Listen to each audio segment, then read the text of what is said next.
Assalamualaikum warahmatullahi wabarakatuh. Kami dari kelompok 4 dengan mata kuliah perpajakan akan membawakan materi dengan judul penagihan pajak dengan surat paksa. Adapun anggota kami terdiri dari Risa Ayu Agustin, Dika Aji Prasetyo, Nafisa Diva Amelia, dan Naning Cahyoningsih. Yang pertama ada pejabat penagihan pajak. Nah, pejabat penagihan pajak ini diatur pada pasal 2 ayat 1 Undang-Undang Nomor 19 Tahun 1997 sebagaimana telah diubah dengan Undang-Undang Republik Indonesia Nomor 19 Tahun 2000 tentang penagihan pajak dengan surat paksa, yang selanjutnya dalam bahasan ini disederhanakan dengan sebutan Undang-Undang PPSP. Undang-Undang PPSP ini memberi kewenangan kepada menteri menunjukkan pejabat untuk melakukan penagihan pajak pusat. Menteri yang diberi kewenangan untuk menunjukkan pejabat yaitu Menteri Keuangan. Adapun fungsi lainnya yaitu mengangkat dan memberhentikan juru sita pajak. Juru sita pajak dan tindakan pencegahan. Nah, sebagaimana pelaksanaan tindakan penangguhan pajak dilaksanakan oleh juru sita pajak. Adapun pengertian juru sita pajak sesuai dengan Undang-Undang PPSP adalah pelaksana tindakan penagihan pajak yang meliputi penagihan seketika dan sekaligus, pemberitahuan surat paksa, penyitaan dan penyanderaan, dan jadwal pelaksanaan penagihan pajak. Penagihan pajak dengan surat paksa. Kegiatan penagihan pajak atas hutang pajak kepada penanggung pajak bersifat terstruktur, sehingga dapat diwujudkan sebagai serangkaian tindakan agar penanggung pajak melunasi hutang pajak dan biaya penagihan pajak. Nah, sesuai dengan jadwal penagihan ternyata penanggung pajak tetap tidak melunasi hutang pajak, maka pejabat menerbitkan surat paksa terhadap surat paksaan tersebut mempunyai kekuatan ekskotropial dan kedudukan hukum yang sama dengan keputusan pengadilan yang telah mempunyai kekuatan hukum. Adapun Pasal 8 Undang-Undang PPSP menyatakan surat paksa diterbitkan apabila yang pertama, penanggung pajak tidak melunasi hutang pajak dan kepadanya telah diterbitkan surat teguran atau surat peringatan atau surat lain yang sejenis. Yang kedua, terdapat penanggung pajak telah dilaksanakan penagihan seketika dan sekaligus. Yang ketiga, penanggung pajak tidak memenuhi ketentuan sebagaimana tercantum dalam kebutuhan persetujuan anggaran atau penundaan pembayaran pajak. Dan surat paksa yang diterbitkan oleh pejabat diberitahukan oleh juru sita pajak dengan pernyataan dan penyerahan salinan surat paksa kepada penanggung pajak. Adapun juga pemberitahuan kepada penanggung pajak oleh juru sita pajak dilaksanakan dengan cara membacakan surat paksa dan kedua belah pihak menandatangani berita acara sebagai pernyataan bahwa surat paksa telah diberitahukan. Surat penagihan seketika dan sekaligus. Nah, surat penagihan seketika dan sekaligus ini diatur dalam pasal 6 Undang-Undang PPSP yang berisi juru sita pajak melaksanakan penagihan seketika dan sekaligus tanpa menunggu tenggat jatuh tempo pembayaran berdasarkan surat perintah penagihan seketika dan sekaligus yang diterbitkan pejabat. Penerbitan surat perintah penagihan seketika dan sekaligus dilakukan sebelum penerbitan surat paksa. Adapun pejabat surat perintah penagihan bila seketika sekaligus yaitu sebagai berikut. Yang pertama, penanggungan pajak akan meninggalkan Indonesia selama-lamanya akan berniat untuk itu. Yang kedua itu penanggungan pajak memindah tangankan barang yang dimiliki atau yang diawasi dalam rangka menghentikan atau menghancurkan kegiatan usaha atau kewajiban yang dilakukan di Indonesia. Yang ketiga, terdapat tanda-tanda bahwa penanggung pajak akan membubarkan badan usahanya atau menggabungkan badan usahanya, memekerkan atau memindahkan tangannya usahanya yang dimiliki atau dikuasai dan dilakukan pembubaran. Yang keempat, ada badan usaha akan dibubarkan oleh negara. Selanjutnya, penyitaan dan lelang. Kegiatan tersebut berupa pelaksanaan penyitaan sebagai tindak lanjut dari pelaksanaan penagihan pajak dengan surat paksa sebagai akibat pajak yang harus dibayar tidak dilunasi dalam jangka waktu 2 kali 24 jam sesudah tanggal penerbitan dan penyataan dan penyerahan surat paksa kepada penanggung pajak. Pencegahan dan penyanderaan. Nah, pencegahan hanya dapat dilakukan berdasarkan keputusan pencegahan yang diterbitkan oleh Menteri Keuangan atas permintaan pejabat atasan yang bersangkutan. Demikian juga dalam rangka upaya penagihan pajak yaitu melakukan penyanderaan. Bentuk penyanderaan ini yaitu berupa pengekangan sementara waktu terhadap kebebasan penanggung pajak dengan mendapatkannya pada tempat tertentu. Hak mendahului. Nah, dalam hak mendahului ini, untuk kepentingan pajak, yaitu melebihi segala hak yang mendahulinya, yaitu selanjutnya hal ini dikecualikan terhadap yang pertama, biaya perkara yang hanya disebabkan oleh suatu penghukuman untuk melelang suatu barang bergerak dan atau barang tidak bergerak. Yang kedua, biaya yang telah dikeluarkan untuk penyaluran barang yang dimaksud dan atau biaya perkara yang hanya disebabkan oleh pelelangan dan penyelesaian satu warisan. Pajak penghasilan subjek hukum. Yang pertama ada pengertian pajak subjek hukum. Nah, subjek pajak diartikan sebagai orang atau badan atau pihak yang dituju oleh undang-undang untuk dikenal pajak. Pajak penghasilan dikenakan terhadap subjek pajak perkenaan dengan menghasilkan barang yang diterima atau diperolehnya dalam tahun pajak. Adapun pengertiannya yaitu subjek pajak meliputi orang pribadi, warisan yang belum terbagi sebagai suatu kesatuan, badan, dan bentuk usaha tetap. Yang selanjutnya yaitu yang kedua, subjek pajak dalam negeri dan subjek pajak luar negeri. Nah, berdasarkan lokasi geografisnya, subjek dapat dibedakan menjadi dua, yaitu subjek pajak dalam negeri dan subjek pajak luar negeri. Yang ketiga yaitu tidak termasuk subjek pajak. Tidak sebagai subjek pajak adalah sebagai berikut. Yang pertama ada kantor perwakilan negara asing. Yang kedua yaitu pejabat perwakilan diplomatik dan konsulat atau pejabat-pejabat lain dari negara asing dan dari orang-orang yang diperbantukan kepada mereka yang bekerja pada dan bertempat tinggal bersama-sama mereka dengan syarat bukan warga negara Indonesia dan di Indonesia tidak menerima dan menerima penghasilan lain di luar jabatan atau pekerjaan tersebut, serta negara yang bersangkutan memberikan perlakuan timbal balik. Yang selanjutnya ada organisasi internasional dengan syarat Indonesia menjadi anggota organisasi tersebut dan tidak menjalankan usaha atau melaksanakan kegiatan lain untuk memperoleh penghasilan dari Indonesia selain membedakan pinjaman kepada pemerintah yang dananya berasal dari iuran dari luaran anggotanya. Yang terakhir ada pejabat-pejabat perwakilan organisasi internasional dengan syarat bukan warga negara Indonesia lain dan tidak menjalankan usahanya atau kegiatan atau pekerjaan lain untuk memperoleh penghasilan dari Indonesia. Organisasi Indonesia yang tidak termasuk subjek pajak ditetapkan dengan keputusan Menteri Keuangan. Kewajiban pajak subjektif. Nah, pajak penghasilan merupakan jenis pajak subjektif yang kewajibannya pajaknya melekat pada subjek pajak yang bersangkutan. Artinya, dalam hal ini, kewajiban pajak tersebut dimaksimalkan untuk tidak dilimpahkan kepada subjek pajak lainnya. Oleh karena itu, dalam rangka memberikan kepastian hukum, penentuan saat mulai dan berakhirnya kewajiban pajak subjektif menjadi penting. Cara menghitung pajak. Nah, yang pertama ada cara menghitung pajak penghasilan adalah mengalihkan tarif pajak dengan penghasilan kena pajak. Pajak terutang dikurang pajak dikali penghasilan kena pajak. Dalam menghitung pajak penghasilan yang terutang dibedakan antara wajib pajak dalam negeri dan wajib pajak luar negeri. Wajib pajak dalam negeri dasarnya terdapat dua cara untuk menentukan besarnya penghasilan kena pajak, yaitu yang pertama penghasilan PPh dengan dasar pembukaan, yang kedua ada penghasilan PPh dengan dasar pencatatan. Perhitungan PPh dengan dasar pembukuan. Wajib banyak badan menghasilkan kena pajak dihitung dengan cara mengurangkan penghasilan yang merupakan objek pajak dengan biaya-biaya yang dikenakan menurut pajak yang dapat dilihat dalam gambar berikut. Yang selanjutnya ada wajib pajak orang pribadi, yaitu definisinya untuk menghitung penghasilan kena pajak bagi wajib pajak orang pribadi di samping biaya yang diperkenakan menurut pajak. Penghasilan yang merupakan objek pajak dikurangi pula dengan penghasilan tidak kena pajak, yang gambarnya dapat dilihat sebagai berikut. Yang selanjutnya ada cara menghitung pajak. Nah, cara menghitung pajak ini penghasilan adalah mengalahkan tarif pajak dengan penghasilan kena pajak. Dalam menghitung pajak penghasilan yang terutang diadakan antara wajib pajak dalam negeri dan wajib pajak luar negeri. Bagi pajak dalam negeri pada dasarnya terdapat dua cara untuk menentukan besarnya penghasilan pajak. Yang pertama yaitu perhitungan PPh dengan pembukuan. Yang kedua adalah penghitungan PPh dengan dasar pencatatan. Perhitungan PPh dasar pembukuan. Yang pertama yaitu wajib pajak badan. Yang kedua ada wajib pajak orang pribadi.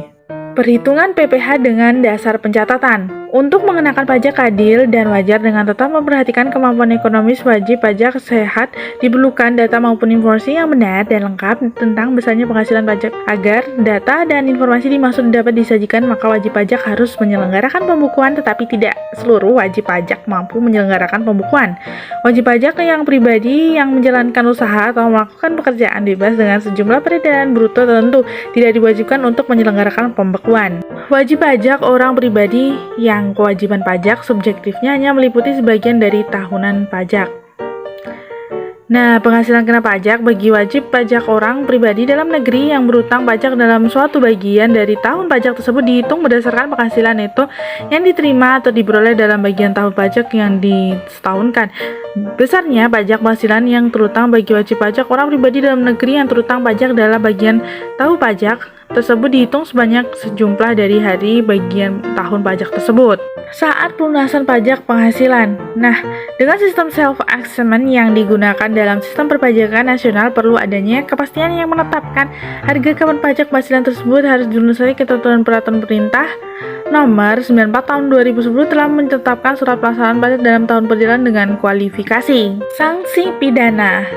Dalam sanksi pidana diatur dalam Undang-Undang Nomor 39 KUHP menyatakan bahwa seseorang dengan sengaja tidak menyelontarkan pajak yang telah dipotong atau dipungut sehingga dapat menimbulkan kerugian pada pendapatan negara diancam dengan tindakan pidana penjara paling sedikit 6 bulan dan paling lama 6 tahun dan denda paling sedikit 2 kali jumlah pajak terutang yang tidak atau kurang dibayar dan paling banyak 4 kali jumlah pajak yang tidak atau kurang dibayar. Objek pajak.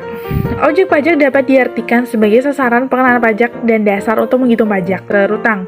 Objek pajak untuk PPh adalah pengertian penghasilan, yaitu setiap tambahan kemampuan ekonomis yang diterima atau diperoleh wajib pajak, baik yang berasal dari Indonesia maupun luar Indonesia, yang dapat dipakai untuk konsumsi atau untuk menambah kekayaan wajib pajak yang bersangkutan dengan nama dan dalam bentuk apapun. Dilihat dari pengalinya tambahan kemampuan ekonomis kepada subjek pajak penghasilan dapat dikelompokkan menjadi beberapa bagian. Pengurangan penghasilan biaya. Nah, dalam pengurangan penghasilan biaya ini beban-beban yang dapat dikurangkan dari penghasilan bruto bagi wajib pajak dalam negeri dan bentuk usaha tetap dalam dapat dibagi dalam dua golongan, yaitu yang pertama beban atau biaya yang mempunyai masa manfaat tidak lebih dari 1 tahun. Beban yang mempunyai masa atau manfaat tidak lebih dari 1 tahun merupakan biaya pada tahun yang bersangkutan. Misal yaitu gaji, biaya administrasi, dan bunga. Yang kedua ada beban atau biaya yang mempunyai masa manfaat lebih dari 1 tahun. Pengeluarannya yang mempunyai masa manfaat lebih dari 1 tahun, pembebanannya dilakukan melalui penyusunan atau administrasi. Peraturan pemerintah tentang perhitungan penghasilan kena pajak. Penghasilan kena pajak dalam negeri dan bentuk usaha tetap termasuk yang pertama biaya untuk mendapatkan penagih dan pemelihara penghasilan dan penggunaan pajak bersifat final. Yang kedua yaitu biaya untuk mendapatkan, menagih dan memelihara penghasilan dan pengenaan pajak merupakan objek pajak. Yang ketiga biaya untuk mendapatkan, menagih dan memelihara penghasilan yang dikenakan pajak berdasarkan norma perhitungan penghasilan metode norma perhitungan. Yang keempat ada kerugian harta atau hutang yang tidak dimiliki dan tidak dipergunakan dalam usaha atau kegiatan untuk mendapatkan, menagih dan memelihara. Bantuan atau sumbangan termasuk zakat sumbangan keagamaan. Dijelaskan bahwa sebagian telah diatur dalam pasal 9 ayat huruf G bahwa bantuan atau sumbangan termasuk zakat atau sumbangan yang bersifat wajib dikecualikan oleh objek penghasilan yang ditindaklanjut dengan Peraturan Pemerintah Nomor 18 Tahun 2009 yang berlaku sejak tanggal 1 Januari 2009. Yang pertama yaitu bantuan atau sumbangan termasuk zakat dan sumbangan keagamaan yang sifatnya wajib bagi pemeluk agama yang diakui Indonesia, dikecuali sebagai objek pajak penghasilan dengan syarat tidak ada hubungan dengan usaha pekerjaan. Yang kedua ada bantuan atau sumbangan adalah pemberian dalam bentuk uang atau barang kepada orang pribadi atau badan. Yang ketiga ada sumbangan keagamaan yang sifatnya wajib pemeluk agama yang tidak diakui Indonesia adalah sumbangan keagamaan. Yang terakhir ada pengertian zakat adalah zakat yang diterima. Tarif pajak. Berdasarkan tarif pajak ketentuan pajak 17 ayat 1 Undang-Undang Pajak Penghasilan, biasanya tarif pajak penghasilan yang ditetapkan atau penghasilan pajak bagi wajib pajak dalam negeri maupun luar negeri yang menjalankan usaha atau melakukan kegiatan di Indonesia melalui suatu bentuk usaha tetap di Indonesia. Yang pertama ada untuk wajib pajak orang pribadi dalam negeri. Yang kedua untuk wajib pajak dalam negeri dan bentuk usaha tetap ditetapkan dengan tarif 28%, tarif tersebut menjadi 25%. Yang ketiga ada khusus bagi wajib pajak orang pribadi atas penghasilan berupa dividen yang dibagikan kepada wajib pajak orang pribadi dalam negeri adalah paling tinggi sebesar 10%. Tarif pajak. Besarnya tarif pajak penghasilan. Yang pertama di sini dituliskan untuk wajib pajak orang pribadi dalam negeri. Berikut contohnya yang telah digambarkan dalam tabel. Dalam tabel tersebut, tarif tertinggi dapat diturunkan menjadi paling rendah 25% yang pengaturannya melalui peraturan pemerintah. Besarnya tarif pajak penghasilan. Untuk wajib-pajak badan negeri dan bentuk usaha tetap ditetapkan dengan tarif 28%. Tarif tersebut menjadi 25% mulai berlaku sejak tahun pajak 2010. Khusus bagi wajib pajak orang pribadi atas penghasilan berupa dividen yang dibagikan kepada wajib pajak orang pribadi dalam negeri adalah paling tinggi sebesar 10% dan bersifat final. Yang keempat yaitu besarnya pajak yang terutang bagi wajib pajak orang pribadi dalam negeri yang terutang dalam bagian tahun pajak sebagaimana dimaksud dalam pasal 16 ayat 4 dihitung sebanyak jumlah hari dalam bagian tahun pajak dibagi 360 dikalikan dengan pajak terutang untuk 1 tahun pajak. Selanjutnya yaitu adalah pengurangan tarif pajak sesuai pasal 31E, yaitu khusus pajak badan diberikan fasilitas pajak berupa pengurangan tarif pajak sebagaimana diamanatkan pada pasal 31E Undang-Undang Pajak Penghasilan. Pengaturan dimaksud ditunjukkan kepada wajib pajak badan dalam negeri dengan peredaran bruto sampai dengan 50 miliar rupiah mendapatkan fasilitas berupa pengurangan tarif 50% dan tarif dimaksud sebagaimana dalam pasal 17 ayat 1 huruf B dan ayat 2A yang dikarenakan atas penghasilan kena pajak dari bagian peredaran bruto sampai dengan 4 miliar 800 juta. Surat edaran nomor SE 02 PJ 2015 tentang penegasan atas pelaksanaan. Selanjutnya pengurangan tarif pajak bagi wajib pajak badan sesuai pasal 17. Bagi wajib pajak badan dalam negeri yang berbentuk perseroan terbuka yang paling sedikit 50% dari jumlah keseluruhan saham yang disetor diperdagangkan di Bursa Efek di Indonesia dan memenuhi persyaratan tertentu lainnya dapat memperoleh tarif sebesar 5% lebih rendah dibanding tarif yang ditetapkan pasal 17 Undang-Undang PPH yaitu 25%. Pengaturan hal tersebut diatur dengan atau berdasarkan peraturan pemerintah. Selanjutnya penghitungan penghasilan kena pajak. Dasar yang digunakan untuk menghitung besar pajak terutang adalah penghasilan kena pajak atau sering disingkat PHKP tetap berlandasan atau sumber laporan keuangan perusahaan, daftar perhitungan laba rugi atau profit dan loss statement. Setelah dilakukan koreksi fiskal positif dan atau negatif dapat diperoleh penghasilan neto setelah koreksi. Khusus untuk wajib pajak orang pribadi dalam mendapatkan penghasilan kena pajak harus lebih dulu penghasilan neto setelah koreksi dikurangi dengan penghasilan tidak kena pajak atau PTKP. Di sini ditulis yaitu dengan rumus pajak terutang sama dengan tarif pajak dikali dengan penghasilan kena pajak. Baik, yang selanjutnya yaitu adalah penghasilan berupa dividen.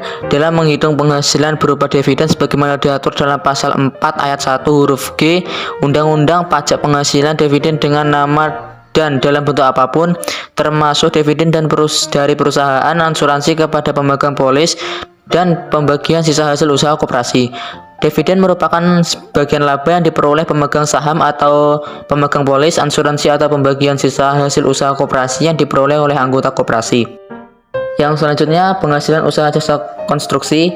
Atas dasar ketentuan umum pasal 16 ayat 1 Undang-Undang Pajak Penghasilan bahwa penghitungan penghasilan kena pajak dalam 1 tahun pajak bagi wajib pajak dalam negeri dan bentuk usaha tetap dilakukan sesuai prinsip matching cost against revenue.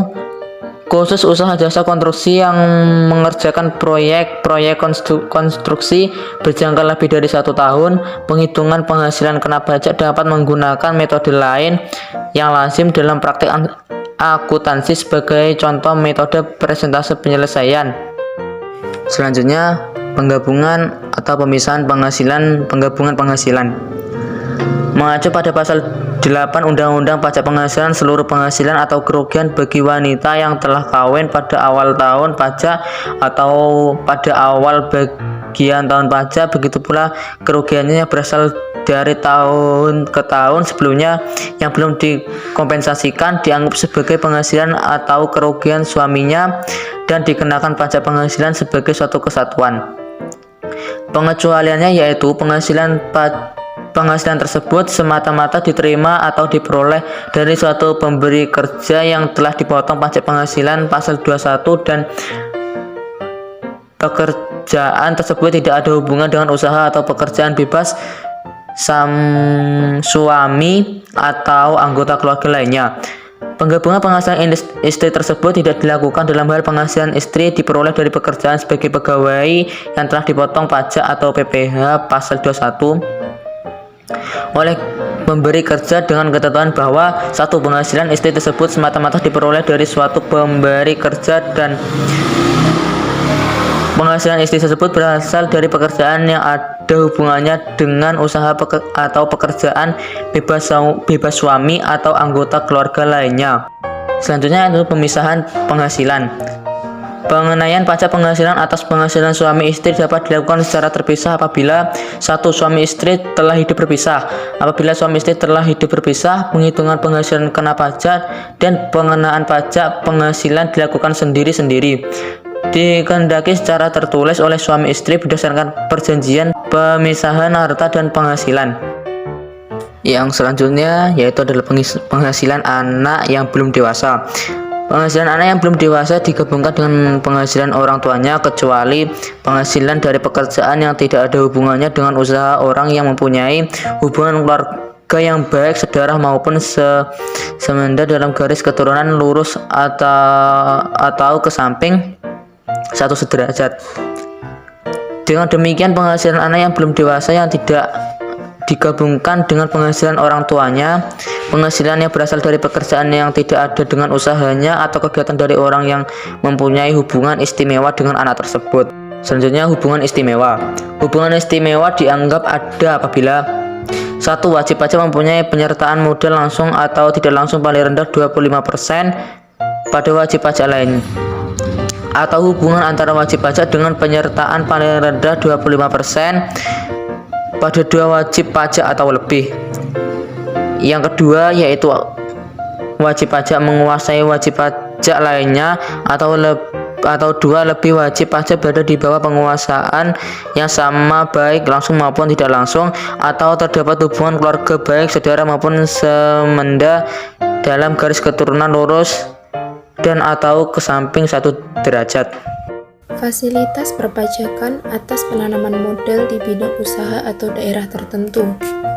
Dalam rangka mendorong pertumbuhan ekonomi nasional, disadari akan pentingnya peningkatan peranan penanaman modal, baik penanaman modal dalam negeri maupun penanaman modal asing.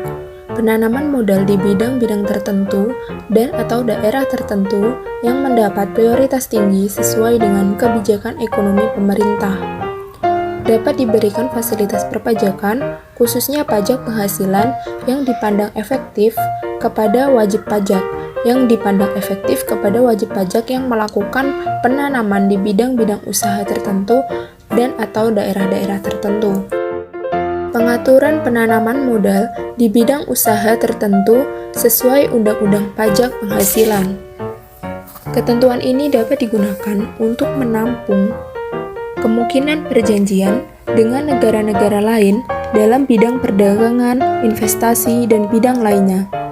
Kepada wajib pajak yang melakukan penanaman modal di bidang-bidang usaha tertentu dan atau di daerah-daerah tertentu yang mendapat prioritas tinggi dalam skala nasional dapat diberikan fasilitas perpajakan dalam bentuk yang pertama, pengurangan penghasilan neto paling tinggi 30% dari jumlah penanaman yang dilakukan. Yang kedua, penyusutan dan amortisasi yang dipercepat. Dan yang ketiga, kompensasi kerugian yang lebih lama tapi tidak lebih dari 10 tahun dan pengenaan pajak penghasilan atas dividen sebagaimana dimaksud dalam pasal 26 sebesar 10%, kecuali apabila tarif menurut perjanjian perpajakan yang berlaku menetapkan lebih rendah. Fasilitas perpajakan untuk KAPET. Peraturan Pemerintah Nomor 147 Tahun 2000 mengatur diberikannya perlakuan di bidang pajak penghasilan kepada pengusaha yang melakukan kegiatan usaha di dalam KAPET, yaitu 1. Pengurangan penghasilan neto 30% dari jumlah penanaman modal yang dilakukan. 2. Pilihan untuk menerapkan penyusutan dan atau amortisasi yang dipercepat atau pengelompokannya, perhatikan peraturan pemerintah nomor 148 tahun 2000. Yang ketiga, kompensasi kerugian fiskal mulai tahun pajak berikutnya berturut-turut sampai paling lama 10 tahun. Dan yang keempat, pengenaan pajak penghasilan atas dividen yang dibayarkan kepada subjek pajak luar negeri sebesar 10% atau tarif yang lebih rendah menurut persetujuan pajak berganda yang berlaku. Pemberian fasilitas pajak. Pemberian fasilitas pajak penghasilan yang diatur dalam peraturan pemerintah nomor 148 tahun 2000 ini tidaklah terbatas pada penanaman modal baru pada bidang dan atau daerah tertentu, tetapi juga diberikan untuk perluasan modal yang telah ditanamkan pada bidang dan atau daerah tertentu, namun tidak termasuk penyetoran modal dalam bentuk aset yang sebelumnya telah ada dan dipergunakan untuk usaha di Indonesia maupun di luar negeri dan atau pembelian aktiva tetap dimaksud. Wajib pajak yang dapat memperoleh fasilitas pajak penghasilan ini hanyalah wajib pajak Badan Hukum Perseroan Terbatas yang didirikan di Indonesia berdasarkan Undang-Undang Perseroan Terbatas yang berlaku. Pemberian fasilitas pajak penghasilan kepada wajib pajak yang memenuhi persyaratan berdasarkan keputusan Presiden. Fasilitas perpajakan bagi penanaman modal di bidang pertambangan minyak, gas, dan panas bumi. Dalam Keputusan Presiden Republik Indonesia Nomor 75 Tahun 1994 tanggal 16 November 1994 kepada ESO Exploration and Production Natuna Inc. yang melakukan pengeboran dan pengolahan gas bumi dalam rangka kontrak bagi hasil di Kepulauan Natuna dan laut sekitarnya diberikan fasilitas pajak penghasilan sebagai berikut. 1. Besarnya pajak penghasilan yang terutang ditetapkan sebesar 30% dari penghasilan kena pajak. 2. Atas sisa laba setelah dikurangi pajak penghasilan sebagaimana dimaksud pada butir 1, dikenakan pajak yang ditetapkan sebesar 5% dari penghasilan kena pajak. Dan yang ketiga, besarnya penghasilan kena pajak sebagaimana dimaksud pada huruf A dan B, dihitung dan diberlakukan sesuai dengan dan selama jangka waktu kontrak bagi hasil yang diubah dengan Basic Agreement antara Pertamina dengan ESO Exploration and Production Natuna Inc. yang ditandatangani setelah tanggal 1 Januari 1995 dan disahkan oleh pemerintah. Fasilitas pengurangan pajak penghasilan badan. Menteri Keuangan telah melakukan pembaruan pengaturan pemberian fasilitas pengurangan pajak penghasilan badan dengan telah diterbitkannya Peraturan Pajak Penghasilan Badan yang berlaku sejak 16 Agustus 2015. Dengan berlakunya ketentuan baru ini, maka Peraturan Menteri Keuangan Nomor 130 PMK 011 Tahun 2011 tentang pemberian fasilitas pembebasan atau pengurangan PPh yang telah diubah dengan Peraturan Menteri Keuangan Nomor 192 PMK 011 Tahun 2014 dicabut dan dinyatakan tidak berlaku. Pihak-pihak yang melakukan penanaman modal dalam Peraturan Menteri Keuangan ini mengatur bahwa wajib pajak badan yang melakukan penanaman modal baru yang merupakan industri pionir dapat diberikan fasilitas pengurangan PPh badan sebagaimana dimaksud dalam Pasal 18 Ayat 5 Undang-Undang Penanaman Modal dan Pasal 29 Peraturan Pemerintah Nomor 94 Tahun 2010 tentang perhitungan penghasilan kena pajak dan pelunasan PPh dalam tahun berjalan. Batasan industri pionir tersebut mencakup industri logam hulu, industri penggilingan minyak bumi, industri kimia, dasar organik yang bersumber dari minyak bumi dan gas alam, industri permesinan yang menghasilkan mesin industri, industri pengolahan berbasis hasil pertanian, kehutanan, dan perikanan, industri telekomunikasi, informasi, dan komunikasi, industri transportasi kelautan, industri pengolahan yang merupakan industri utama di kawasan ekonomi khusus, infrastruktur ekonomi selain yang menggunakan skema kerja sama pemerintah dan badan usaha. Bentuk fasilitas. Bentuk fasilitas berupa pengurangan pajak penghasilan badan diberikan paling banyak 100% dan paling sedikit 10% dari jumlah pajak penghasilan badan yang terutang. Pengurangan pajak penghasilan diberikan dalam jangka waktu paling lama 15 tahun pajak dan paling singkat 5 tahun, terhitung sejak tahun pajak dimulainya produksi secara komersial. Perlakuan PPh atas biaya bunga dan biaya overhead dalam masa konstruksi. Surat Edaran Direktur Jenderal Pajak Nomor SE 22 PJ 42 1999 tanggal 27 Mei 1999 memberikan penegasan mengenai perlakuan PPh atas biaya bunga dan biaya overhead dalam masa konstruksi. Dengan mengacu pada pasal 6 ayat 1 huruf A Undang-Undang PPh bahwa bunga pinjaman dan biaya overhead termasuk dalam pengertian biaya yang dapat dikurangkan dari penghasilan bruto. Demikian pula pasal 9 ayat 2 Undang-Undang PPh mengatur pembebanan biaya yang teralokasi dalam penyusutan. Kemungkinan cara proret dimungkinkan untuk perhitungan kapitalisasi dalam hal biaya overhead berkaitan dengan pembangunan atau pengadaan berbagai aset yang tidak dapat dipisah-pisahkan. Perlakuan PPh atas penjualan barang atau pemberian kredit dengan fasilitas khusus yang diberikan kepada karyawan. Yang pertama, berdasarkan pasal 4 ayat 3 huruf di Undang-Undang PPh bahwa pemberian fasilitas berupa harga jual barang yang lebih murah atau tingkat suku bunga pinjaman lebih rendah oleh perusahaan kepada karyawan adalah merupakan penggantian atau imbalan sehubungan dengan pekerjaan atau jasa yang diterima atau diperoleh dalam bentuk kenikmatan dari wajib pajak atau pemerintah. Yang kedua yaitu pada penjualan barang yang dilakukan perusahaan kepada karyawan dengan harga sebagaimana telah disebutkan di atas, maka selisih harga pokok barang dan harga jual khusus adalah merupakan koreksi fiskal terhadap harga pokok penjualannya, karena itulah tidak boleh dibiayakan. Yang ketiga, pemberian pinjaman kredit yang dilakukan perusahaan kepada karyawannya sebagaimana telah disebutkan di atas, perlakuan perpajakannya yaitu selisih tingkat suku bunga yang dibayar oleh perusahaan kepada pihak lain, harga pokok atau tingkat suku bunga pinjaman yang dibayarkan untuk dana tersebut. Perlakuan PPh atas biaya bunga dan biaya overhead dalam masa konstruksi. Surat Edaran Direktur Jenderal Pajak Nomor SE 22 per PJ 42 tahun 1999 tanggal 27 Mei 1999 memberikan penegasan mengenai perlakuan PPh atas biaya bunga dan biaya overhead dalam masa konstruksi. Dengan mengacu pada pasal 6 ayat 1 huruf A Undang-Undang PPh bahwa bunga, pinjaman, dan biaya overhead termasuk dalam pengertian biaya yang dapat dikurangkan dari penghasilan bruto. Perlakuan PPh atas selisih kurs. Pasal 4 ayat 1 huruf 1 Undang-Undang Pajak penghasilan bahwa keuntungan karena selisih kurs mata uang asing merupakan objek PPh. Selanjutnya pasal 6 ayat 1 huruf E kerugian yang diakibatkan oleh selisih kurs mata uang asing merupakan biaya yang dapat dikurangkan dari penghasilan bruto atau deduksible. Pembebanan kerugian selisih kurs tahun 1997 bagi wajib pajak merger. Wajib pajak yang memiliki mengalokasikan kerugian karena selisih kurs akan melakukan penggabungan, peluburan, pemekaran. Sisa kerugian yang belum dikompensasikan dan kerugian selisih kurs yang belum dibebankan akhir periode tidak boleh dalam rangka merger. Dalam perlakuan PPh atas sewa dibedakan menjadi dua. Yang pertama sewa opsi dengan hak opsi, yang kedua sewa tanpa hak opsi. Pembagian hasil menurut Keputusan Menteri Keuangan Nomor 554 KMK 03/2002. Pertama, pembagian pemerintah daerah. Kedua, pembagian khusus Provinsi Nanggroe Aceh Darussalam. Ketiga, pengalokasian pembagian penerimaan pemerintah daerah.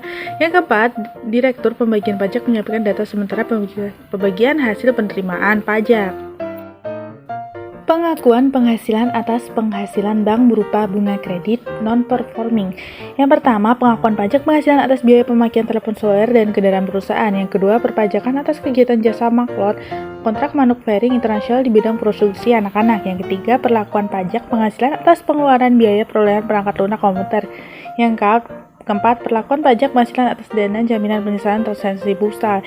Yang kelima atau terakhir, perlakuan pajak penghasilan atas pengeluaran untuk pajak daerah dan distribusi daerah. Pajak penghasilan atas diskonto surat Bendaharaan Negara (SPN). PP Nomor 27 Tahun 2008 tentang pajak penghasilan atas diskonto surat bendaharaan negara.